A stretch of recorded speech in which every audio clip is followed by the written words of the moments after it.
Now at 9, residents of the North Park Apartments in Joplin look to recover following last night's fire. Plus, the Missouri Attorney General requests an execution date for a convicted child killer in Southwest Missouri.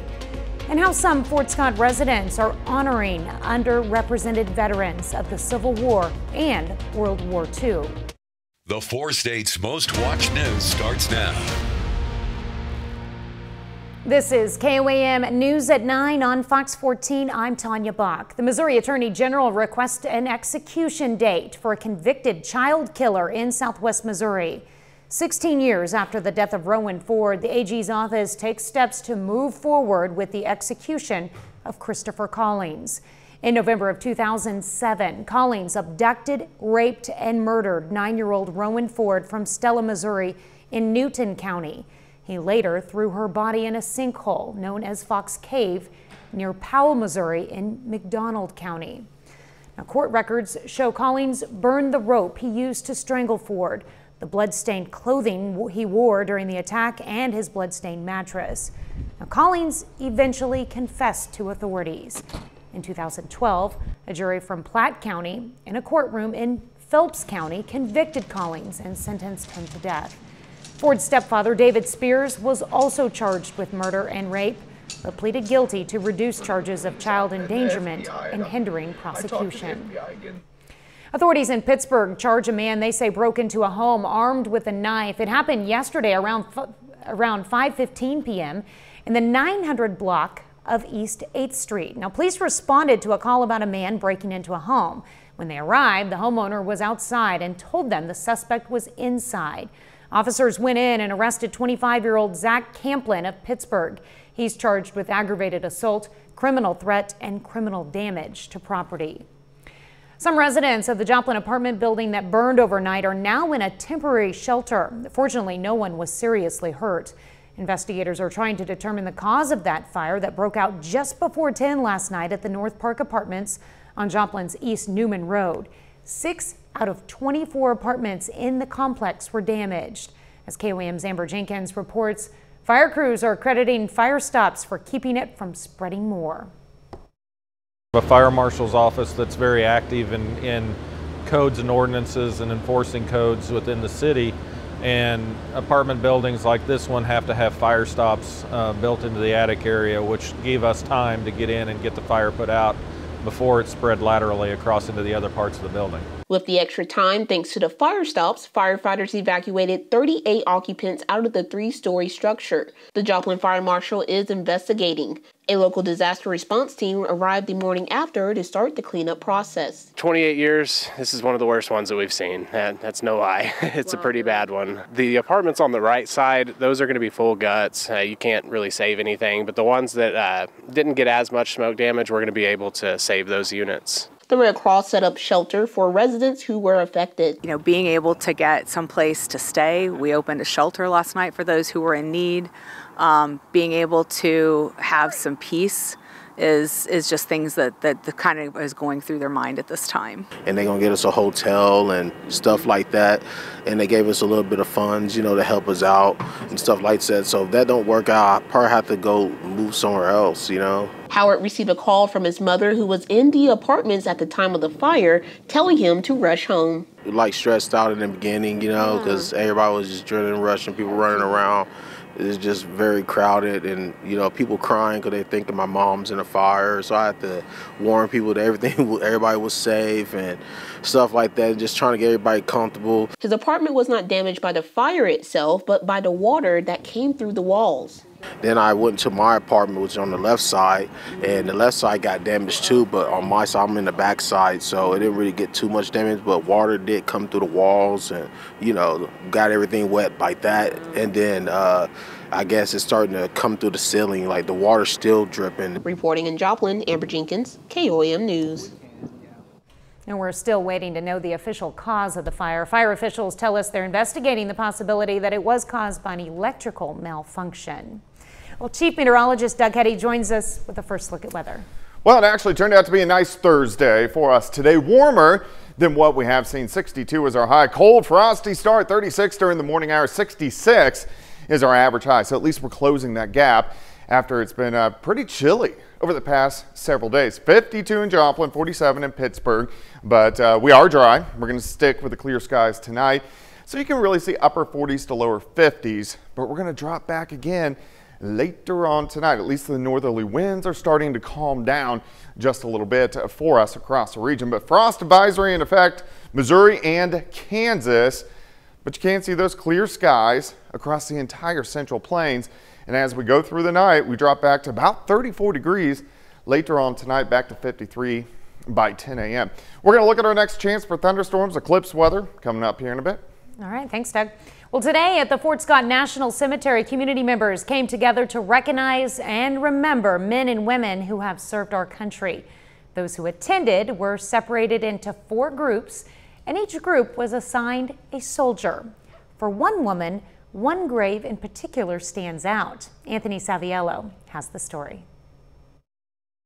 His name is Clarence Rhodes. He went by Leon. Clarence Leon Rhodes served in Vietnam. His memory is carried on through his daughter, Angie. I grew up in Colorado Springs because my dad was in the Air Force, and I saw his sacrifice. And when he left, he joined the Army Reserves and moved back home to take care of his family. So just seeing that sense of honor and protection was really instilled with me at a young age. Now Angie is joining in with fellow members of the community to carry on the memories of other veterans buried at the Fort Scott National Cemetery.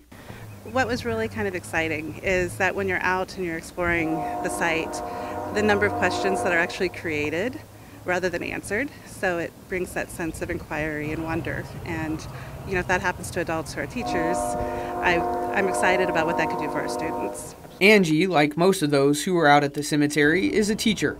Now she plans to take what she learned and pay it forward to her own students. We've never brought our students out to experience the National Cemetery as part of their education. So I wanted to see what kind of activities we could use to bring our kids out. An extra teaching opportunity that could expand the knowledge of her students. But it's also another reason to visit Dad. Reporting in Fort Scott, Anthony Saviello, KOAM News. The Fort Scott National Cemetery is open to the public every day from dawn to dusk. Coming up, another disease on the rise. First measles, now tuberculosis. Doctors and health officials are scrambling to contain another possible outbreak. I'm Garrett Tenney in Chicago with the details coming up. Freeman Hospital in Neosho, Missouri is providing a life-saving screening to women free of charge. Women can get free mammograms at the hospital tomorrow from 8 a.m. to 1 p.m. The free screenings are provided by the Helping Friends Mammogram Fund, which also provides free screenings every year at the Freeman Women's Center in Joplin. This is the first year it's been provided at the Neosho campus. Women who experience menopause on the earlier side may be at an increased risk of having cognitive problems later in life, but only if they are at also a higher risk of cardiovascular disease. The study in the journal Neurology found female participants scored lower on cognitive tests than men after 3 years if they experienced menopause before age 49 and had a cardiovascular risk factors such as diabetes and high blood pressure. Well, health officials in at least 2 states are tracking outbreaks of tuberculosis, leading to tough questions about the state of public health in America. Fox News' correspondent Garrett Tenney has more from Chicago. Another possible public health threat is emerging from migrant shelters in Chicago. Health officials here say they're tracking tuberculosis cases among recently arrived migrants. It's not clear exactly how many infections have been reported. The city health department says it's a, quote, small number impacting a few migrant facilities. And we also don't know exactly what type of TB it is, though it's thought to be latent, meaning it's not transmissible but will still result in a positive test. We call this latent infection, where their immune system is able to keep that tuberculosis dormant or quiet for undefined period of time. And this isn't the only state dealing with a possible outbreak. The Southern Nevada Health District is investigating an active TB case at an elementary school. Officials say they've notified close contacts that they could have been exposed, but at the moment they're stressing the infection appears to be contained. But that latent tuberculosis can then reactivate to become active tuberculosis at some point in the future. But for folks with latent tuberculosis, they cannot transmit tuberculosis from person to person. It comes as the CDC is reporting a major uptick in measles as well, with cases in Chicago driven largely by outbreaks in those migrant shelters. 17 states now have confirmed cases, prompting new warnings from doctors and health officials. It's definitely something to worry about, to think about, and to be aware that we are getting more measles than we used to. The CDC says the number of TB cases in 2023 were the highest in over a decade. In Chicago, I'm Garrett Tenney, Fox News. Well, Doug is next with a complete look at your forecast. And later, the Adam LaRoche Varsity Baseball Tournament kicks off in Fort Scott with the home team taking on Blue Valley North. We'll have the highlights.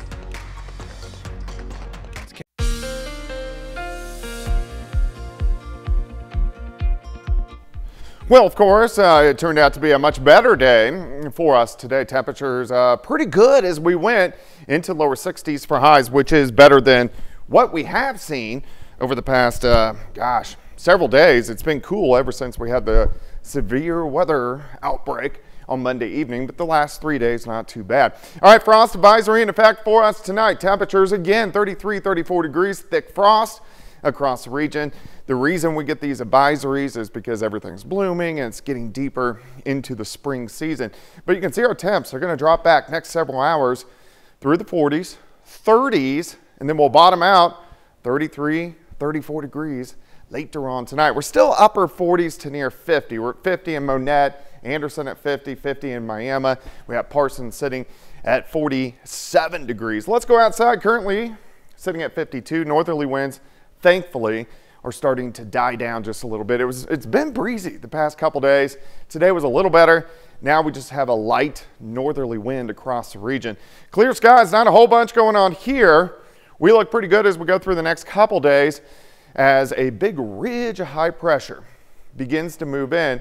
And then here's our next storm system, which will start to affect us late on Saturday. All right, let's go through time. Of course, temperatures 33, 34 for us tonight.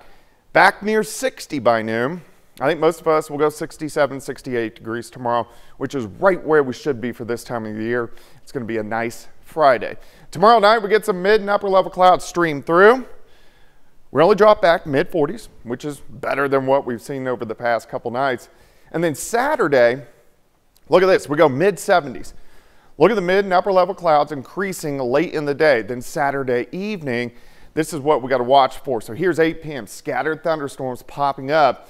Some of these could be strong, possibly severe as they roll in. Here's 10 p.m. along the Kansas-Oklahoma state line as we get to about midnight, pushing into southwestern Missouri, and then mainly gone by about 2 o'clock in the morning on Sunday morning. But as of right now, not a huge screaming threat, but a level 1 out of 5 for some severe thunderstorms. I'm going to say 7 p.m. to midnight. I'm going to keep all the threats low at this point in time, but of course something we want to keep our eyes on.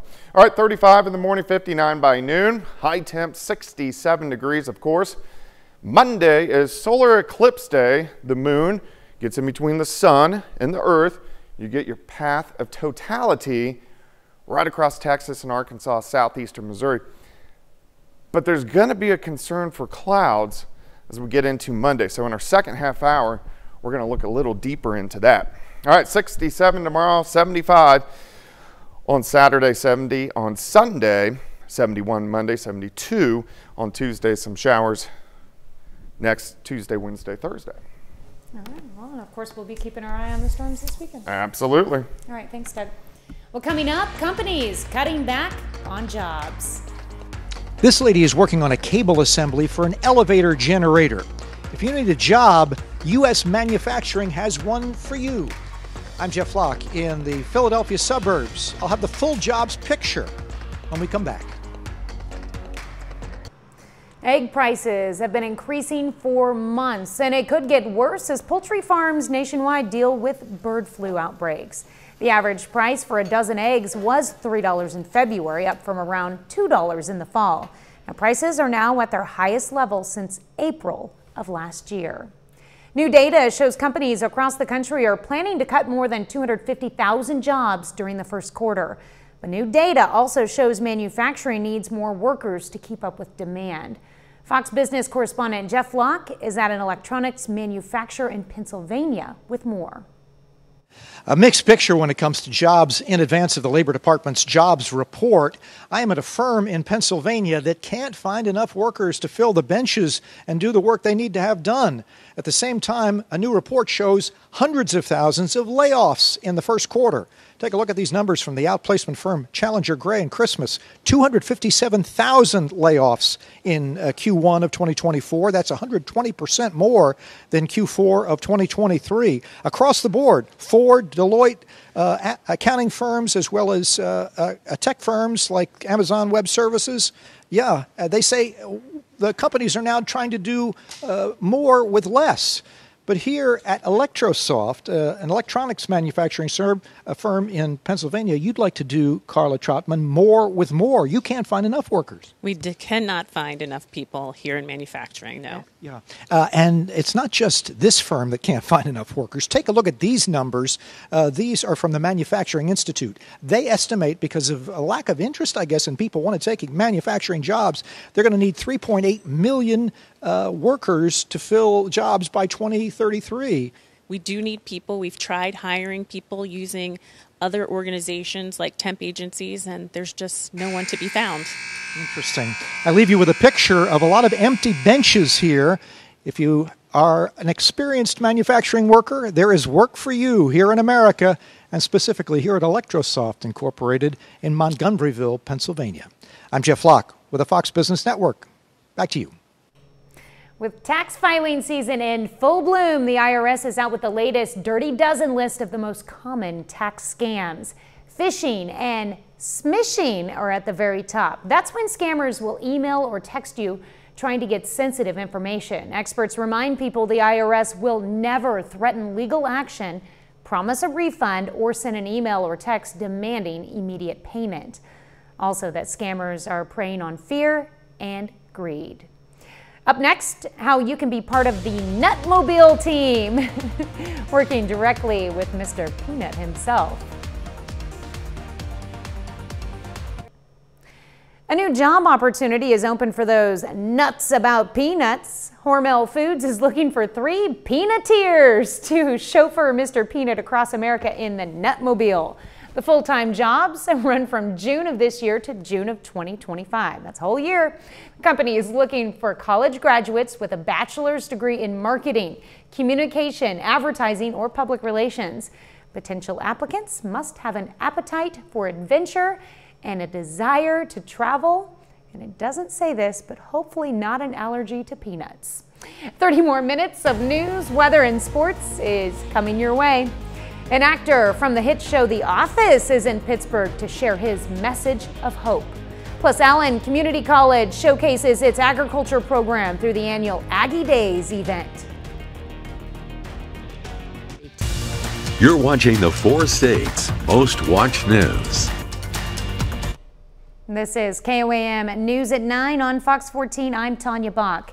PSU hosted actor Rainn Wilson, best known as Dwight Schrute in The Office, as part of the H. Lee Scott Speakers Series today. Now, the author, producer, and philanthropist spoke about truth, identity, and purpose. He also participated on a panel with more than 15 students.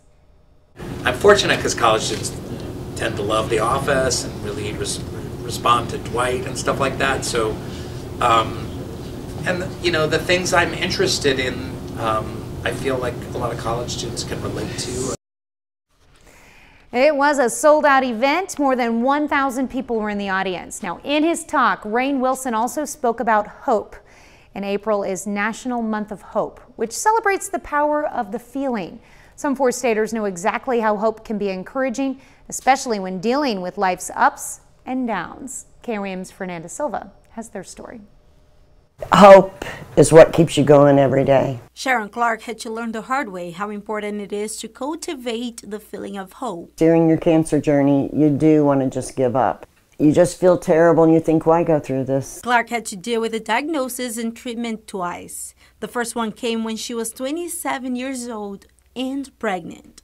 She chose not to give up on herself or her baby. That tells me a lot about your hope, how you're very hopeful that things were going to work out for you and for your kid. Yes, there is hope, and in the end it was worth every bad day I had. We only get one shot at life.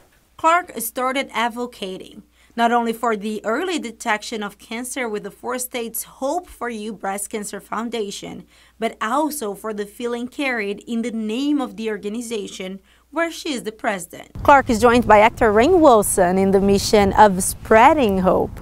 They don't work together, their audience and reach are different, but their message is similar. Get young people kind of thinking on maybe on a slightly different level, on a little deeper level, and a little inspiration, a little cajoling, a little laughter along the way. It's one of my favorite activities. Wilson uses his platform to talk about the pursuit of happiness, among many other things. People are interested in me for Dwight, and that opens doors for me to be able to speak about other stuff that I'm really passionate about, like mental health and spirituality. A famous person has so many avenues to be a platform for hope. A feeling that can take people further. As long as you have hope, I think anything's possible. Fernanda Silva, KOAM News. To learn more about Hope for You, you can go to our website at koamnewsnow.com. Allen Community College in Iola today kicked off its annual Aggie Days event. It showcases the school's agriculture program and features plenty of opportunities for learning. The day includes a variety of competitions covering everything from livestock judging to nursery landscaping and more. The event also serves up as a possible next step for high school students interested in agriculture. We've had an ag program here for years, and we do this annually to try to help prepare the high school students for their state contests. So this gives those students in the high schools and 4-H's an opportunity to come on our campus and see our facilities and perhaps maybe come to school here. Event organizers say the day drew close to 700 students to the campus for agriculture career activities. Well, a bit later, how you can help your kids get the most out of experiencing Monday's solar eclipse. Well, of course, it turned out to be a beautiful day for us today as temperatures pretty good across the region as we made it all the way up into lower 60s. Still below average for this time of the year, but going in the right direction. Nice shot of our Cornell Arts and Entertainment Complex. Tower cam, of course, we're looking downtown Joplin off toward the north and to the east. All right, frost advisory in effect once again tonight. Pretty widespread frost. Temperatures are going to be dropping back, let's say 33, 34 degrees. It's a slow drop, but once we get to about 6 or 7 o'clock in the morning, a lot of areas 32 to about 35 degrees, so frosty once again across the region. As of right now, we're sitting upper 40s to lower 50s, so it looks pretty good. Let's go outside. Here's 7th, here's range line, setting at 52, northwesterly winds light at about 5 miles per hour, and those winds are calming down. It was still breezy today. We had gusts over 20. Now they're 0 to about 5 miles per hour. Clear skies, not much going on here. Storm system from earlier this week rotating away from us. We've been cooler because we've had this flow out of Canada, but now we're about ready to get under a ridge of high pressure. That's really going to help us warm up. And then there's our next storm system, which will affect us as we head into the weekend. All right, let's walk you through time. By morning, we're going to be into the lower 30s. By noon, back near 60. A few mid and upper level clouds. Should go 67, 68, 69. For our afternoon highs for us tomorrow. Not as cold tomorrow night. We back down to about 48, 49, 50 degrees. And then Saturday, we get clouds that increase late in the day, but we're going to go into the mid 70s for highs. Now, Saturday evening, we're going to watch for thunderstorms to develop in our western counties. Here's 8 p.m. Some of these could be strong, possibly at least low-grade severe, so we're going to keep our eyes on that. Thunderstorms track east. Here's 10 p.m., so they're getting close to the Kansas-Missouri state line, working into southwestern Missouri by midnight, and then gone by the time we get into Sunday morning. So these will be nocturnal storms across the area. But still, level 1 out of 5, especially on the Kansas and the Oklahoma side for severe weather. Timing 7 p.m. to midnight. We're going to keep all the threats low for now and just see how it looks tomorrow. Day planner for tomorrow, 65 by 4. High temp of 67 degrees. Of course, the solar eclipse, Earth, moon, and then sun. So the moon gets in between the sun and also the Earth. And if you want to head to totality here in our area, we are sitting at about 93% or so. But in totality, a little bit of an issue because we're going to have clouds sneaking in, especially as we get into the afternoon. So that is going to be a problem, but hopefully we can get some clearing in there because I would like to go into totality as we get into Monday. 67 tomorrow, 75 Saturday, 70 on Sunday. I hope it works out with the weather. I do too. We can get that some clouds down to barely any. I know, that'd be great. All right, thanks, Doug. Well, coming up in sports, Fort Scott and Pittsburgh baseball play in the Adam LaRoche tournament, plus Frontenac and Colgan softball meet for the first time this season. John Dales has highlights from those games and more up next.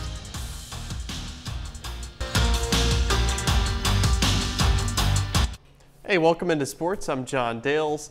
The NBA regular season is quickly wrapping up, so it's our second to last Thunder Thursday here on Fox 14. The Thunder have just 6 games remaining in their 2023-24 regular season. They're coming off a 35-point blowout loss to the league-leading Celtics over in Boston. OKC was without Shai Gilgeous-Alexander and Jalen Williams in that game. The Thunder are in 3rd place in the Western Conference, a game behind Denver and Minnesota. Tomorrow night is one of your last chances to watch the Thunder on our airwaves. OKC visits the Pacers. Tip-off is scheduled for 6. Pre-game on Fox 14 gets started at 5:30. And wrestling fans, you can see WWE SmackDown in its entirety following our newscast. Over to high school softball, 2 of the best programs in southeast Kansas in recent years are Colgan and Frontenac. Today, they play a doubleheader. A couple of CNC rivals go head-to-head. Frontenac is hosting Colgan. In the circle for the Raiders is Avery Johnson. She was on her game. Gets a swing and a miss from the second. Next batter also goes down swinging. Then Johnson finishes off the inning with another strikeout. She strikes out the first 5 hitters she faces. Bottom of the first now, Frontenac leads 1-0. Tenley Sullivan goes to the opposite field for a hit. 2 runs come in to score. Frontenac on top 3-0. We go to the bottom of the 4th. Raiders lead 6-0. Abby Beeman hits this ball into center field. That's an RBI single. Frontenac up 7-0. Now to the 6th. Annie Lee drives this ball to deep right field. That clears the fence for a solo home run. Frontenac beats Colgan in game 1, 8-0. Now we go to game 2 of the doubleheader. Colgan tries to get a split. Bottom of the first, Raiders lead 1-0. Tenley Sullivan stays hot. She drives this ball into the gap. 2 runs score. It's an RBI.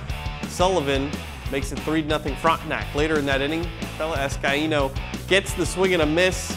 Strikeout ends the first. We go to the bottom of the 2nd now. Frontenac leads 7-0. Tenley Sullivan once again pops this one up. Tough play to make on the outside of the infield. Sullivan picks up another couple RBIs. Once again in the circle, Avery Johnson continues to get hitters to swing and miss. Next batter caught looking for the strikeout. Then Johnson doing what she does, finishes off the 4th with an easy ground out. Frontenac beats Colgan 14-0 in game 2. Raiders complete the sweep of the Panthers. Meanwhile, over in Fort Scott, the 2024 Adam LaRoche Varsity Baseball Tournament begins this afternoon, and it runs through the weekend into Saturday.